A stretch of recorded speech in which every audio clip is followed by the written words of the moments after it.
Gracias por continuar con nosotros en Enfoque Matinal.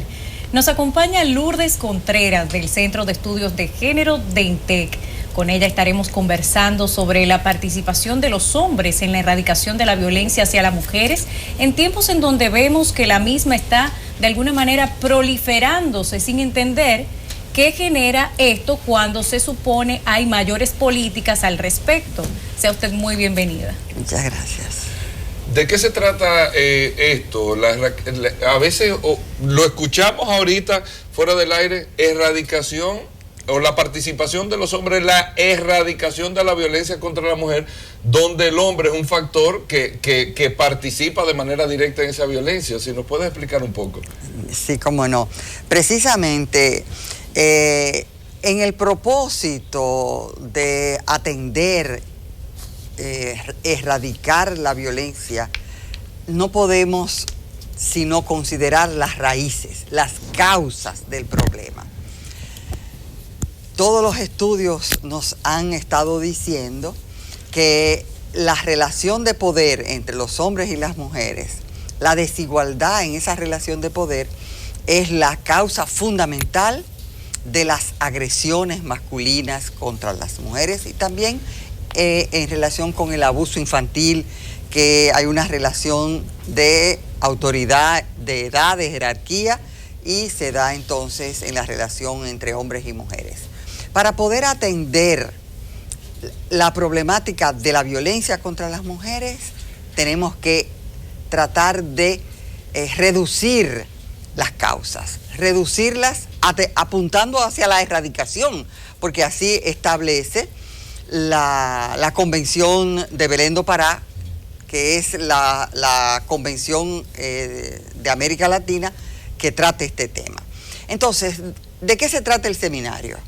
De abordar cómo se ha estado construyendo esa masculinidad hegemónica, esas relaciones de dominación de hombres sobre mujeres, para que con una comprensión por parte de los varones de cómo se da eso, por qué se da, cuáles son sus manifestaciones, pues hay una tendencia a superar esa agresividad, esa masculinidad hegemónica, esa masculinidad agresiva, esa masculinidad dominante.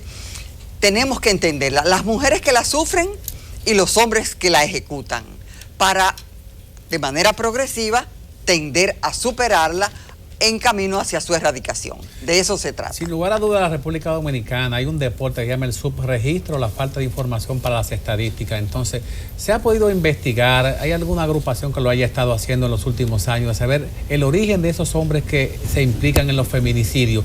¿Fruto de qué hogar? Porque a veces pensamos que el hogar es la figura geométrica perfecta de padre, madre e hijos.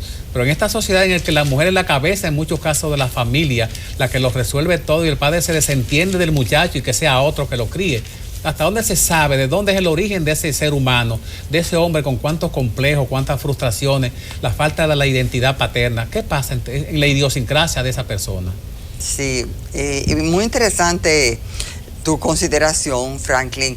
En realidad hay pocos estudios en dirección a las particularidades de los que estás haciendo referencia.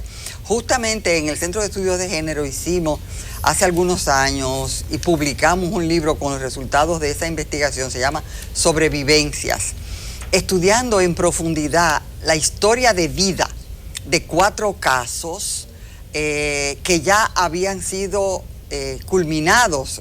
4 casos de violencia. 4 casos de violencia. Okay. La vida de 4 casos donde la violencia de género había sido la raíz del problema, asumiendo que eran casos que ya habían culminado en términos judiciales. O sea, ya había habido sentencia en esos casos. La mayoría de los casos no llegan a judicialización. Ya sabemos que el 4% en el año pasado de los 60 y tantos miles de casos que llegaron al sistema de justicia, solo el 4% fue judicializado. En el estudio que les he hecho referencia, fueron 3 hombres, 3 mujeres y un hombre. En todos los casos, las características de violencia vienen desde el hogar. desde el hogar, las relaciones aprendidas desde el hogar. Incluso, digamos, las personas entendían que esa es la manera de relacionarse, esa es la manera de educar a los niños y a las niñas, esa es la manera en cómo tiene que conducirse las relaciones de pareja. En el caso del varón que fue estudiado del hombre, él, además de haber tenido unas relaciones de hogar muy conflictivas, tenía muy fuertes vínculos a nivel policial. Y cuando tuvo preso, entonces era el dueño de la celda, era el dueño de todo eso. Tenía hasta la llave de la celda y de la celda de otros. Esto aquí en el Palacio de Justicia de Ciudad Nueva, o sea, ni siquiera estamos hablando de la etapa final del proceso. Y definitivamente la condena, no recuerdo exactamente por qué tiempo, pero duró un mes. Bueno, un mes preso. Precisamente aquí quiero abordar una materia que es en el sentido legal.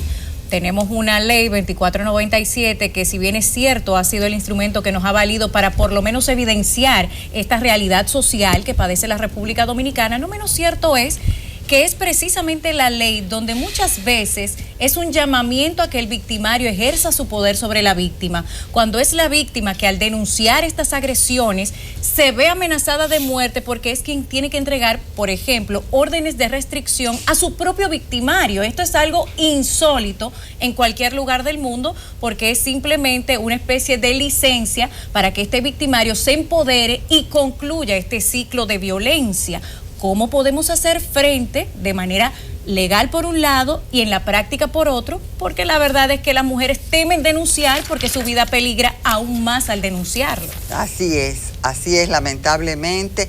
Quizás el problema no es solo la ley, sino la instrumentalización de la ley. Pero además ya está comprobado que la 2497 es insuficiente para resolver las características del problema de las relaciones de violencia en las parejas, en los hogares y también la relación de violencia hombre-mujer, incluso más allá de las de pareja, porque esa relación de violencia existe. Por eso justamente estamos impulsando la reforma legislativa para que haya una nueva ley que atienda este problema y una ley de carácter integral, asignando responsabilidades a toda la estructura de un sistema de protección donde haya responsabilidades al sistema educativo para que la escuela asuma responsabilidad en la prevención de la violencia para niños y para niñas, para hombres y para mujeres, para las madres y los padres, para las maestras y los maestros que tienen que asumir la orientación de la falta que hay en los hogares, porque tenemos que entender las características de nuestra sociedad, pero también al sistema de salud. El proyecto de ley que está en el Congreso en estos momentos asigna responsabilidades al sistema de salud en la atención, pero incluso en la detección oportuna, en la detección temprana de los problemas que causa la violencia, de forma tal que haya las posibilidades de atenderlo de manera satisfactoria. Ahí, doña Lourdes, el tema está, tema de ya esa futura generación. Hay a veces muchas personas criadas, lo que se le puede dar alguna orientación, pero transformarla se torna un poquito complicado. Ya más para los niños, para esas generaciones, como usted dice, de la escuela, que vienen a enseñarles que esos no son los códigos, que esa no es la realidad, que eso no es el comportamiento. Ahora, hay un tema económico también. Hay un tema de que lamentablemente la dependencia económica en su mayoría de casos es lo que crea esta situación de violencia. No sé si ustedes lo miden o se han dado cuenta o si es una realidad que el tema económico es fundamental aquí también. Bueno, sí, definitivamente lo económico tiene un rol quizás más de detonante de la situación, de las energías negativas que hay en esa relación, pero tienes que tener en cuenta, o tenemos que tener en cuenta, que es fundamentalmente es un problema de carácter cultural, porque las relaciones de violencia se dan no solamente en los hogares de personas pobres. Sabemos que en los hogares tenemos casos muy muchos paradigmáticos. casos. Lo que pasa es que por el tema tal vez económico, yo digo, las mujeres lo aceptan. Exactamente, sí, lamentablemente. Yo lo entiendo, pero realmente hay que tener en cuenta que lo económico puede ser detonante, pero no es la raíz del problema. Y que es un tipo de violencia por igual, es violencia económica. Exactamente. Ahora bien, ¿cómo podemos definir una nueva masculinidad para poder contribuir a esa causa de erradicar la violencia contra las mujeres? Precisamente ese es el tema de nuestro seminario de mañana. Mañana Sí, viernes. ¿de qué trata? Sí. Mañana viernes vamos a tener un encuentro con unos invitados internacionales que hemos traído al país desde El Salvador. El seminario es el segundo seminario que hacemos sobre este tema. Desde el programa que impulsa el Centro de Estudios de Género del INTEC con apoyo de la empresa Philip Morris Dominicana y en alianza en este caso con el Gabinete de Políticas Sociales que dirige la Vicepresidenta de la República, estamos propiciando este evento de análisis de la masculinidad, cómo se ha estado construyendo y cuáles son los procesos que hay que impulsar para el desmonte de esos condicionantes de carácter cultural. El evento está dirigido principalmente a hombres y forma parte del paquete de capacitación que en estos momentos se está desarrollando con un diplomado sobre ese mismo tema. Le estamos llamando el segundo seminario Masculinidades para la construcción de nuevas formas no hegemónicas de la masculinidad. Excelente, así que ojo también cuando usted vea a niños en la casa que se le esté celebrando que tenga una cantidad indeterminada de novias, usted está contribuyendo negativamente a que se forme un patrón cultural negativo, porque las mujeres no son posesiones, y yo creo que ahí hay una parte fundamental del origen de esta violencia hacia las mujeres. Gracias a la señora Lourdes Contreras por estar con nosotros del Centro de Estudios de Género de INTEC aquí en Enfoque Matinal. Volvemos en breve.